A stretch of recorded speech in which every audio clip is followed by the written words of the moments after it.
এই শোনো না, আমাদের অন্ধবিশ্বাস চ্যানেলটি যারা এখনো সাবস্ক্রাইব করেননি প্লিজ সাবস্ক্রাইব করে দাও। আর অল্প কিছু সাবস্ক্রাইবার হলে 1 লক্ষ পরিবার হবে।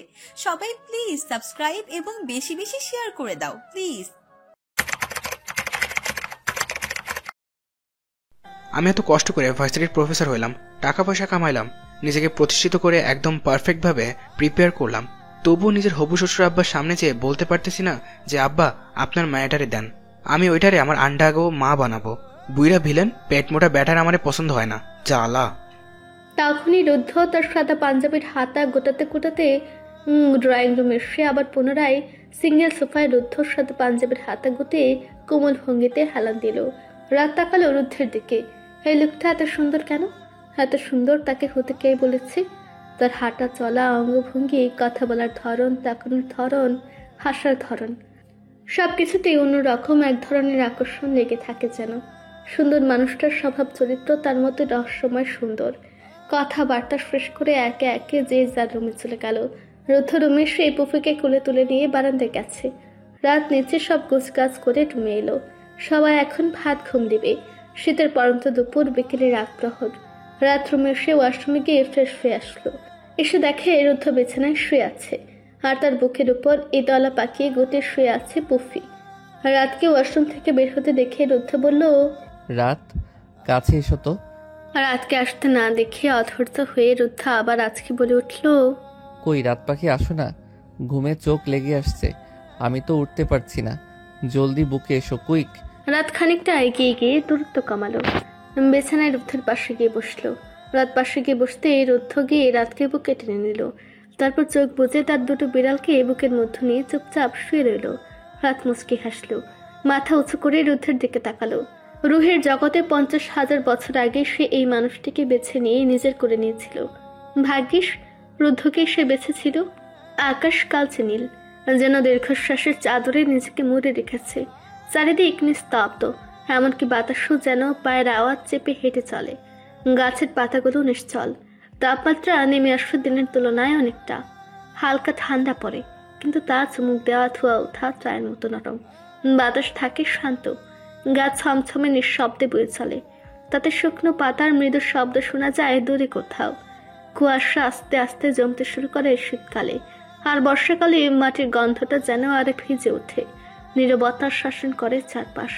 পাখিদের ডাক নেই, কেবল হয়তো দূরে কোনো নিশাচর প্রাণীর হালকা আওয়াজ।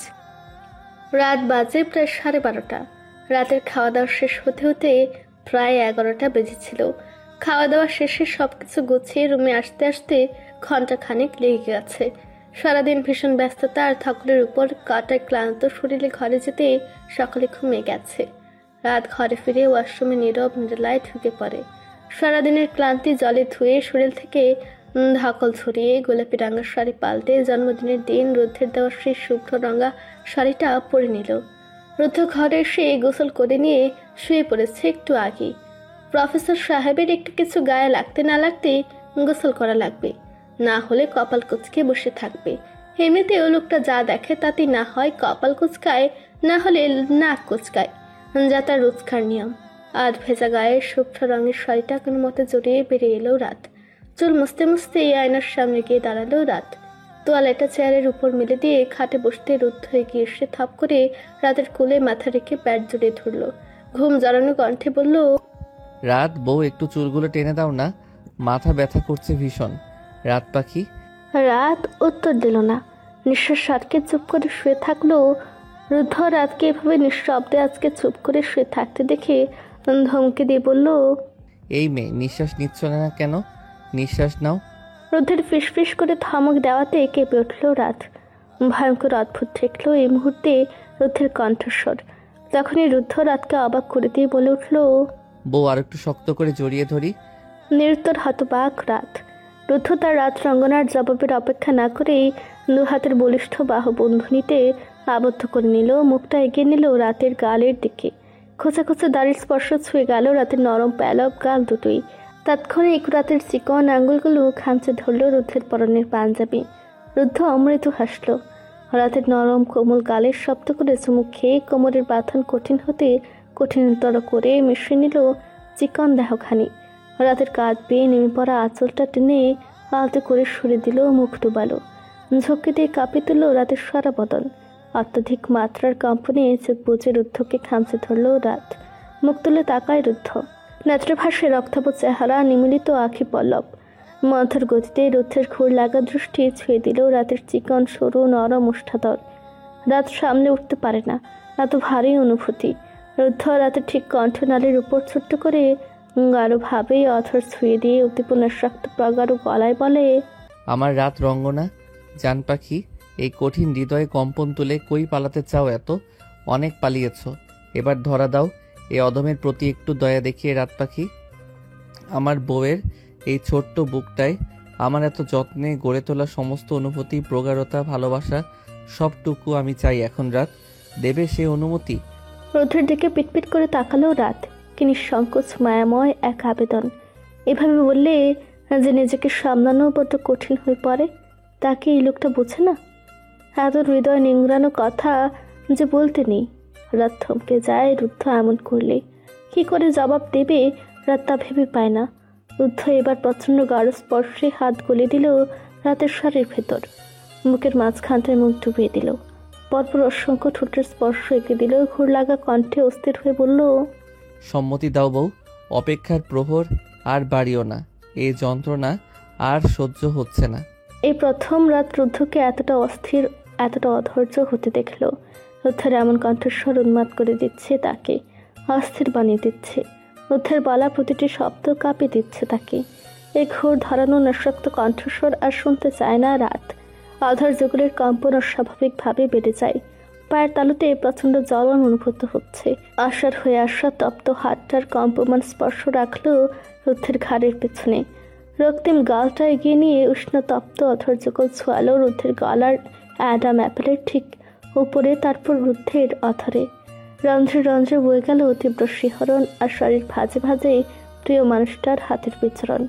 নিস্তব্ধতায় প্রেসের ছোট্ট সারাতেই রুদ্ধ খুঁজে পেল সম্মতি। মুচকি হাসল রুদ্ধ। অবশেষে এক ঝটকায় রুদ্ধ রাতকে শুয়ে দিয়ে রাতের উপরে উঠল। এক হাতে বাড়িয়ে লাইটটা বন্ধ করে তাকালো প্রিয়তমার রক্তিম হয়ে আসা মুখটার দিকে। অন্ধকারে দেখে নিল লালাবু প্রলাপে রক্তিম প্রেসে লজ্জায় কাবু হওয়া মুখখানা। মুচকি হেসে মুখ ডাবিয়ে দিল তার শুভ্র রঙ্গনার গলায়, কাঁধে থুতনিতে বিরোধীহীন ছোট ছোট অসংখ্য উষ্ণ চুম্বনে অস্থির করে তুলল তার মায়াবিনীকে। এক হাতে পিঠ, আরেক হাতে রুদ্ধের চুল খামচে ধরল এবার রাত। রুদ্ধের এমন অস্থির আচরণে ভয় লাগছে রাতের। কাঁপা কাঁপা গলায় অস্ফুট স্বরে বলল, রুদ্র আমি। বাকিটুকু বলার আগেই রাতের নরম কোমল ওষ্ঠ জোড়া রুদ্ধের আদরের ভাঁজে চাপা পড়ে গেল। অবাধ্য স্পর্শের বিচরণ ছড়িয়ে পড়ল রাতের সর্বাঙ্গে। প্রগাঢ় প্রচ্ছন্ন গম্ভীর পুরুষালী স্পর্শ পেয়ে বেসামাল হয়ে গেল সমস্ত কায়া বদন। শরীরের প্রত্যেকটা ভাঁজে ভাঁজে খেলে গেল রুদ্ধের উষ্ণ আদর মিশ্রিত স্পর্শ। মাদকতার সিক্ত অনুভূতির জোয়ারে মিশে একাকার হয়ে গেল দুটো মানব মানবী। বাইরের দমকা হাওয়া থেকে সৃষ্ট তুমুল ঝড় বর্ষণের চেয়েও বেশি তাণ্ডব তুল্য বদ্ধ ঘরে ভালোবাসার উন্মাদনার তাড়নায় মত্ত হওয়া দুজনের নিঃশ্বাস প্রশ্বাস। শেষ রাতে প্রচণ্ড উন্মাদনায় মত্ত হয়ে রুদ্ধ যখন নিজের প্রবল স্পর্শের প্রখরতা গেঁথে দিতে ব্যস্ত ছিল, তখন রাত তার অসর হওয়া হাতে বাধা দিতে গেলে রুদ্ধর হাতটা চেপে ধরে তার কপালের সঙ্গে কপাল থেকে বলেছিল, হুশ, আজ আর বাধা দিও না রাত পাখি, একটু নড়ো না, চুপ করে শুয়ে থাকো। জানো তো কোথায় আছো? চুপচাপ বুকে মুখ গুজে শুয়ে থাকো। শেষ রাত্রি আরো গভীর রূপ ধারণ করলো। যার যেন ক্লান্ত কোনো যাযাবরের মতো গাছের ডালে মাথা হিলিয়ে বসে আছে। বাতাসটা নিঃশব্দ পায়ে জানালার পর্দা সরিয়ে ঘরের ভেতরে ঢুকে পড়ে একটানা নিঃশ্বাস ফেলছে। ঠান্ডা ধীর মাদকতা মিশানো নিঃশ্বাস। জানালার কাছে রাতের নিঃশ্বাস জমে তৈরি হয়েছে কুয়াশার পাতলা পরত। আকাশের তারারাও যেন মুখ ঢেকে ফেলেছে মেঘের আলতো চাদরে। নির্জনতার ছন্দ আবার যেন তা মিলিয়ে যায় নিঃশব্দে। চারপাশে শুধু নিঃশব্দের রাজত্ব, যেন সময় থেমে গেছে। কেবল ঘড়ির টিকটিক শব্দটুকু জানান দিচ্ছে যে রাত চলছে গভীর থেকে গভীরতম হয়ে। গাছের পাতায় জমে থাকা শিশির ফোঁটা টপটপ করে ঝরে পড়ছে মাটিতে। এক একটা শব্দ যেন অদৃশ্য কোনো কবিতার পঙ্গক্তি। ধ্বনিময়তা নয়, বরং নিস্তব্ধতার মধ্যেও এক অদ্ভুত সঙ্গীত বেজে চলেছে। প্রকৃতি আর প্রেমে বোধ হওয়া দুটি আত্মার নিঃশ্বাসে। ঘরের বাইরে ঝোপের আড়ালে কোনো রাত ছড়া পাখি হয়তো চোখ মেলে তাকিয়ে আছে এই দুটি মানুষকে, যারা শব্দহীন ভাষায় ভালোবাসার সমস্ত অধ্যায় লিখে ফেলছে, প্রথম থেকে শেষ পর্যন্ত। রাত গভীর প্রহর পার হয়ে গেছে বহু আগে। নক্ষত্ররা নিঃশব্দে একে একে ছড়ে পড়ছে আকাশের বুক থেকে, যেন কেউ স্বপ্নের পাতায় অদেখা চিঠি রেখে যাচ্ছে। বাতাসে হালকা শীত, কিন্তু ঘরের ভেতরে একটানা উষ্ণতা। সে উষ্ণতা শুধুই আগুনের নয়, বরং দুটি মানুষের অব্যক্ত অনুভূতির, দীর্ঘ অপেক্ষার আর নিঃশব্দে লেখা এক নিঃশেষ প্রেমের। এই ঘর, যার জানালায় কুয়াশা জমেছে, যার দেয়ালে ঝুলছে ম্লান আলোয় হালকা ছায়া, সে ঘরটি আজ কোনো দাম্পত্যের নয়, নয় কোনো সজ্জার ঘর। এ যেন হৃদয় ও হৃদয়ের মাঝখানে গড়ে ওঠা এক অনন্ত আশ্রয়। নিস্তব্ধতা এখানে শব্দের চেয়েও জোরালো, আর স্পর্শ যেন মুখের কথার চেয়েও স্পষ্ট। শব্দ নেই, তবে মৌনতার মাঝে এক অদ্ভুত সংলাপ চলছে বহুক্ষণ ধরে। চোখে চোখ পড়ে না, তবুও একটানা হৃদয়ে বয়ে চলে এক নদীর মতো, যার উৎস ও মোহনা একই, তুমি। সময় যেন ক্লান্ত হয়ে পড়েছে, আর তাই সে নিজের কাজ বন্ধ করে দিয়েছে। ঘড়ির কাঁটা আজ আর টিকটিক করছে না, বরং ঘুমিয়ে পড়েছে নিঃশব্দে, যেন সেই মুহূর্তটিকে অমর করে রাখার একমাত্র উপায় হলো একে থামিয়ে দেওয়া। ধরনী জোরে নিকষ অন্ধকার চিরে দ্রবে হালকা কমলা রঙের আলো ফুটেছে। স্তব্ধতায় ঝিঝি পোকার ডাক অতিক্রম করে পাখির কিচিরমিচির কলরবে মুখরিত হচ্ছে পরিবেশ। সূর্যটা উঁকি দিচ্ছে গগনে, মুখ ফুলে প্রকট হবার প্রচেষ্টায় মত্ত। রুদ্ধা বরাবরের মতোই উপর হয়ে ঘুমাচ্ছে। বারান্দার পর্দা ভেদ করে বৃষ্টির পরের হিম অনল তীর তীর করে মৃদু আন্দোলন তুলে ছড়াচ্ছে ঘরের ভেতর। কিঞ্চিত নড়ে চড়ে উঠল রুদ্ধ, পিট করে চোখ খুলে তাকালো। পিঠের উপর কোনো কিছুর ভার অনুভূত হতে মাথা তুলে তাকিয়ে দেখলো দুটো হাত ওকে আষ্টে পৃষ্ঠে জড়িয়ে শরীরের সাথে লেপ্টে আছে। ছোট ছোট উষ্ণ নিঃশ্বাস আছড়ে পড়ছে পিঠের উপর। মুচকি হাসলো রুদ্ধ। এক হাতে আলতো ভাবে রাতের মাথাটা ধরে সোজা হয়ে শুয়ে রাতের মাথাটা রাখলো নিজের বুকের উপর। সারা রাত ঝড় বৃষ্টির দাপটে সৃষ্ট ঠান্ডা বাতাসে মৃদুমন্দ সমীরণে কিঞ্চিত কেঁপে উঠল রাত। রুদ্ধের বুকের ভেতর মিশে গেল। রুদ্ধ কাঁথাটা টেনে জড়িয়ে দিল রাতের গায়ে। উষ্ণতা পেয়ে পুফির মাম্মা পুফির মতো করে গুটে গেল। ঘুমের মাঝে মুখ ঘষে দিল বুকের মাঝে। শেষ রাতে গোসল করে ঘুমিয়ে পড়েছিল তারা। খুব বেশি না হলে সকাল 7টা বাজে হয়তো এখন। রুদ্ধ রাতের হাত ধরে আঙুলের ভাঁজে আঙুল দাবিয়ে চুমু খেলো রাতের হাতের পিঠে। রাত গভীর নিদ্রায় বিভোর। রুদ্ধ ডাকলো না, ঘুমাচ্ছে ঘুমাক। এমনিতেও প্রচন্ড ক্লান্ত হয়ে ঘুমিয়েছে মেয়েটা। রেস্ট নেই কারো কিছুক্ষণ। তখনই তার ভাবনার মাঝে চোখ পিটপিট করে তাকালো ও রাত। ঘুম ভেঙে গেছে তার। রাতকে সজাগ হতে দেখে রুদ্ধ রাতের দিকে তাকিয়ে মুচকি হাসলো। তারপর নরম সুরে শুধায়, উঠো না, ঘুমাও আর একটু। রাত পাখি, ও আচ্ছা তাহলে উঠো, ফ্রেশ হয়ে নাও। বলে রাতকে উঠে বসে দিল। রাতও উঠে ফ্রেশ হয়ে নিতে ওয়াশরুমে চলে গেল। রাত ফ্রেশ হয়ে বের হয়ে দেখে রুদ্ধ 1 কাপ মিল্ক কফি নিজ হাতে বানিয়ে নিয়ে এসেছে। রুদ্ধ দুধ চিনি দিয়ে কফি খায় না, তবে রাতের সঙ্গে 1 কাপ থেকে খাওয়ার সময় খায় আর নিজেই কফিটা বানায় তাদের জন্য। রুদ্ধ কফির মগটা ডান হাতে নিয়ে বাম হাতে রাতকে ধরে বারান্দায় নিয়ে গেল। বারান্দায় গিয়ে দুজনেই মেঝেতে বসে পড়ে। রাত রুদ্ধের বাহুতে মাথা এলিয়ে দেয়। বারান্দায় তখন রোদের মিষ্টি আলো গায়ে এসে মাখতে ব্যস্ত। বারান্দার পাশে বড় সাদা রঙ্গন গাছটা মৃদু বাতাসে দুলে উঠছে একটু পরপর। বাড়িতে গোছ গাছ চলছে পুরো দমে। সিলেট থেকে রুদ্রের বাবা মা সহ জিহাদ, মৃত্তিকা ও মৃদু আসছে। সকাল থেকে রাত আর রানু বেগম কোমরের শাড়ি গুজে রান্না বান্না শুরু করে দিয়েছে। পারুল খালা হাতে হাতে বিভিন্নভাবে সাহায্য করছে দুজনকে। শুভ্রা ক্লাস করতে গেছে। রুদ্ধ আর রুদ্র বাইরে গেছে কিছু কেনাকাটা করার জন্য। আহাদ আব্রাহাম ড্রয়িং রুমে বসে টিভি দেখছেন। বাসায় জমজমাট পরিবেশ। অনেকদিন পর তার ভাই আসছেন। আপন ভাই না হলেও তাদের পরিবারের আত্মীয় স্বজনদের সাথে তাদের সম্পর্ক খুবই গভীর। দুপুর 2টার মধ্যেই তারা ঢাকা এসে পৌঁছাবেন। তার মধ্যেই সব রান্না বান্না কমপ্লিট করে রাত দ্রুত গোসল সেরে ডাইনিং টেবিলে খাবার সাজিয়ে রানু বেগমের সাথে কাজে আবার হাত লাগালো। তখনই ক্লান্ত পায়ে বাড়িতে ঢুকলো 2 ভাই। রুদ্ধ ঘামে গোসল করে গেছে এমন অবস্থা।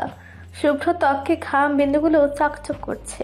রুদ্ধের চুল আর দাড়ির রং একদম কুচকুচে কালো।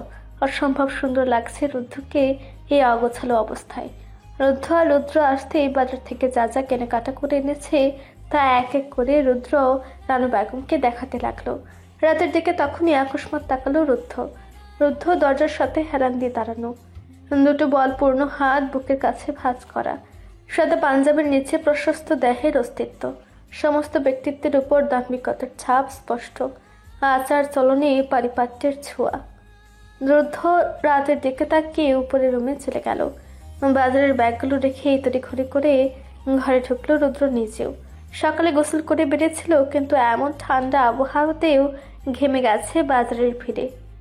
রুদ্ধ ওয়াশরুমে ঢুকে হাত পা ধুয়ে চোখে মুখে পানি দিয়ে বেরোলো। পাঞ্জাবের বুকের কাছের কিছু অংশ ভিজে গেছে তার, চুলগুলো থেকে টপটপে পানি পড়ছে, মুখে হালকা দাড়ি গজিয়েছে তার।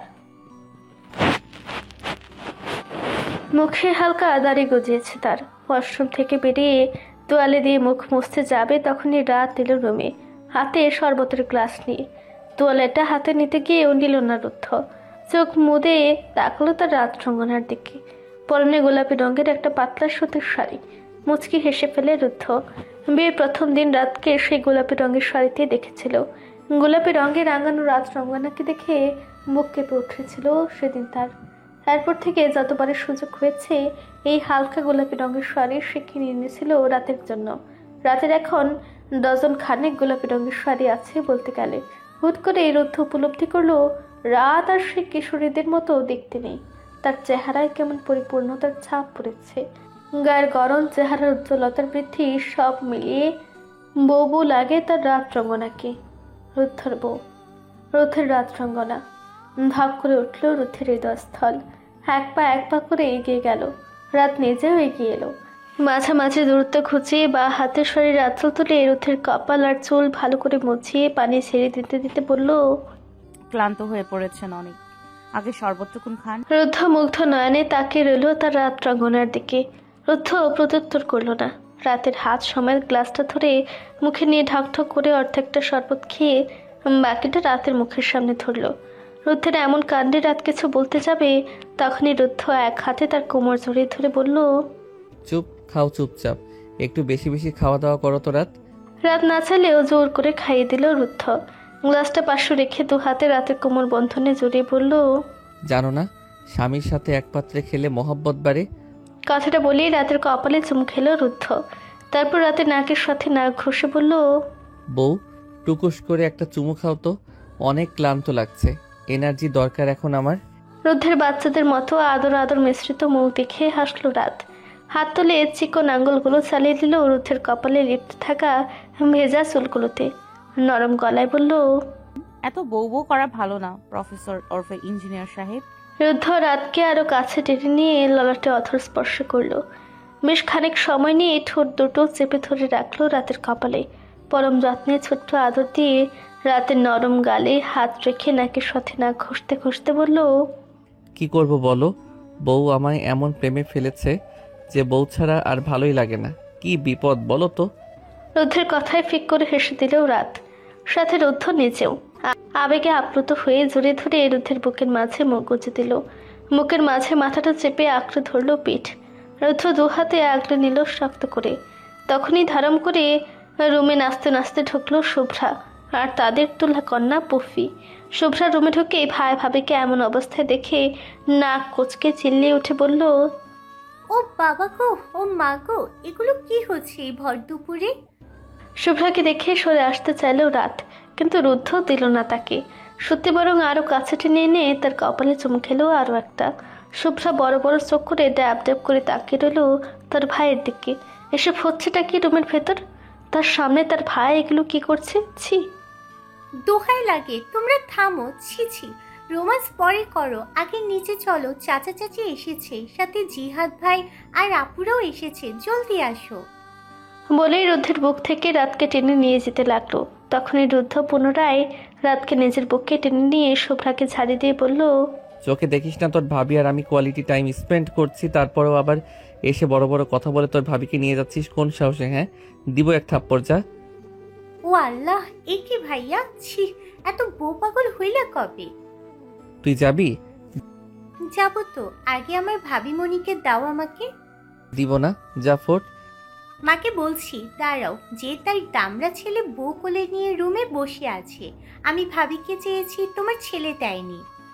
যে বল ভাইয়া ভাবিকে আদর করছে, এখন সে ব্যস্ত, পরে আসবে। তবা তবা, ভাবি আমার ভাইয়া কই? এই নির্লজ্জ বেটা আমার ভাই হইতে পারে না। দুই ভাই বোনের এমন নির্লজ্জ বেহায়াপনা কথা শুনে রাত বিষম খেল। কোনো রকমে রুদ্ধকে ধাক্কা দিয়ে সরিয়ে কটকটে নিচে নেমে আসলো, শাড়ির আঁচলটা মাথায় তুলে। রাত মাথায় ঘোমটা দিয়ে নিচে নামতে রুদ্র ভাইয়ের বাবা মিরাজ আব্রাহাম আর মা তাহমিনা আক্তার নিচে আহাদ আব্রাহাম আর রানু বেগমের সাথে গল্প করছে। জিহাদ, মৃত্তিকা ও মৃদু বসে আছে। শুভ্রা তখন তার দাদিমার হাত ধরে নিয়ে আসলো ড্রয়িং রুমে। রাতকে সবাইকে সুন্দর করে সালাম দিল। তাহমিনা আক্তার রাতকে দেখে বুকে টেনে নিল আদর করে। এই প্রথম তিনি রাতকে দেখেছেন। তাদের বাড়ির বড় ছেলে রুদ্ধ ভীষণই আদরের, ছেলের বউ তো আরো বেশি আদরের। তাহমিনা আক্তার রাতকে পাশে বসিয়ে রাখলেন। জামিনা বানুর সঙ্গে কথা বলছেন। তখনই রুদ্ধ নিচে এসে সবাইকে সালাম দিয়ে চাচা আর বাবার সাথে সিঙ্গেল সোফায় গিয়ে বসে পড়ল। রুদ্র লজ্জা পাচ্ছে কিছুটা, মাথা নিচু করে আছে, কথা বলছে না সে। তখনই তাহমিনা আক্তার নিজের ছেলের দিকে তাকিয়ে বলে, দেখো রানু আপা, ছেলের আমার লজ্জা দেখো। আরে চাচি বইল না, এই বাড়ি এখন যে ছেলে লজ্জাবতীর টুকু লজ্জাবতা ছিল, সে এখন বউ পাগল প্রেমিক পুরুষে রূপান্তরিত হয়েছে। আর যে ছিল বিশ্ব নির্লজ্জ, সে এখন নতুন বউদের মতো মাথা নুয়ে পড়ে থাকছে। শুভ্রার কথা শুনে তাহমিনা আক্তার আর রানু বেগম জোরে হেসে ফেলল। তখনই মৃদু আর মৃত্তিকা এসে রাতকে জড়িয়ে ধরলো একসাথে। তাহমিনা আক্তার সাথে সাথে তাদের থামতে বলে উঠল, আরে দেখি সরে যা তো, তুলতুলে নরম একটা বউ আমাদের রুদ্ধের, এভাবে চেপে ধরিস না বেচারিকে। কিচ্ছু হবে না, এর আগেও ভাবিকে এভাবে আমরা জড়িয়ে ধরেছি, ভাবির অভ্যেস আছে। তারপর মৃত্তিকা রাতের দিকে তাকিয়ে বলল, আরে দেখি তো ভাবি, কেমন রূপ খুলেছে আমাদের ভাবি জানের। তখনই জিহাদ মৃত্তিকা আর মৃদুকে টেনে সরিয়ে দিয়ে বলল, এই দেখি সর, আমাকে সালাম করতে আমার ভাবির পা ধরে সর। বলে রাতের পা জড়িয়ে ধরে লম্বা সালাম দিল সে প্রথম দিনের মতো। তখনই রুদ্ধ তাদের উদ্দেশ্যে বলল, ভণ্ডামি বাদ দিয়ে জলদি খেয়ে রেডি হয়ে নে, এখনো কিছু কাজ বাকি, বাজারে যেতে হবে আবার। আরে দাঁড়াও ভাইয়া, কেবলই তো আসলাম, পিছন সাইডটা তো একটু রাখতে দাও 2 মিনিট। জিহাদের কথায় হেসে উঠল সবাই। জমে উঠল ড্রয়িং রুম তাদের আমেজে। দুপুরের খাবার শেষ করে রাত সব কিছু গোছগাছ করে রুমে আসলো তৈরি হতে। তখনই তাহমিনা আক্তার আর রানু বেগম আসলো রাতের রুমে। রুদ্ধ রুমে নেই, বাইরে গেছে। আহতের বাসায় কিছু জিনিস নিয়ে যাবে তারা, যেমন মিষ্টি, ফল, শুকনো কিছু খাবার, সাথে আহুর জন্য জায়নামাজের পাটি। এটা জামিনা বানু আনতে বলেছেন। রাত তাহমিনা আক্তার আর রানু বেগমকে দেখে উঠে বসে বললেন, আসুন না চাচি আম্মু, মা আসুন, এখানে বসুন। বসছি তো। এখন তুমি আমার কাছে এসে বসো তো। দেখো তো, তোমার জন্য চেন আর কানের ঝুমকা এনেছি, কেমন লাগলো? পরে দেখো তো। চাচি আম্মু, এগুলোর কি দরকার ছিল বলুন তো?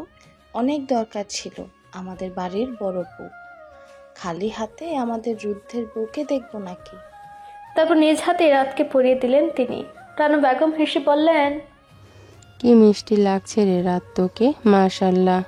রাত মিষ্টি করে হাসলো। রুদ্ধ আর রাতের বিয়ের দিন রাত যে শাড়িটা পরেছিল, আজ সে সেই শাড়িটা পরেছে, সাথে হালকা ওজনের গহনা, চুলগুলো ছেড়ে দিয়েছে, হালকা মেকআপও করেছে আজ। আহুকে দেখতে তারা এখনই বের হবে। আহাদ আব্রাহাম, মিরাজ আব্রাহাম আর রানু বেগম ও তাহমিনা আক্তার এক গাড়িতে যাবে। রুদ্র, শুভ্রা, দাদিমা আর মৃত্তিকা, মৃদু আর জিহাদ এক গাড়িতে যাবে। রাত আর রুদ্ধ যাবে রুদ্ধের গাড়িতে করে। সবাই এক এক করে তৈরি হয়ে রওনা দিল। আহদের বাসায় পৌঁছে গিয়ে ড্রয়িং রুমের সবাই একসাথে বসলো। পুরুষরা সবাই একত্রে বসে কথা বলা শুরু করে দিয়েছে। সবাই মিলে ভালো মন্দ কথা বলার পরপরই আহুকে আনতে বলা হলো। আহু মাথায় ঘোমটা দিয়ে লক্ষ্মী মেয়ের মতো এসে সবাইকে সালাম দিয়ে চেয়ারে বসলো মাথা নিচু করে। ভীষণ লজ্জা লাগছে তার, তা দেখেই বোঝা যাচ্ছে। ছেলে মেয়ের দেখা দেখি হয়ে গেলে সবার মতে তাদের দুজনকে আলাদা কথা বলতে দেওয়ার জন্য রুদ্রকে আহুর রুমে নিয়ে যেতে বলা হলো। রুদ্র যেন এই সুযোগের অপেক্ষাতেই ছিল। বলতে দেরি নেই তো তার উঠে দাঁড়াতে দেরি নেই। আহু গুটি গুটি পায়ে তার রুমের দিকে এগিয়ে যেতে নিলেই রুদ্র ধাপ ধাপ করে তার হাত ধরে টেনে নিয়ে রুমের মধ্যে গিয়ে দরজা ধাপ করে আটকে দিল। শুভ্রা, মৃত্তিকা, রাত, মৃদু ও জিহাদ রুদ্রের এমন কাজে হতবাক হয়ে তাকিয়ে রইল। তবু তারা কিচ্ছু বলল না, দরজার বাহিরে দাঁড়িয়ে রইল এভাবেই।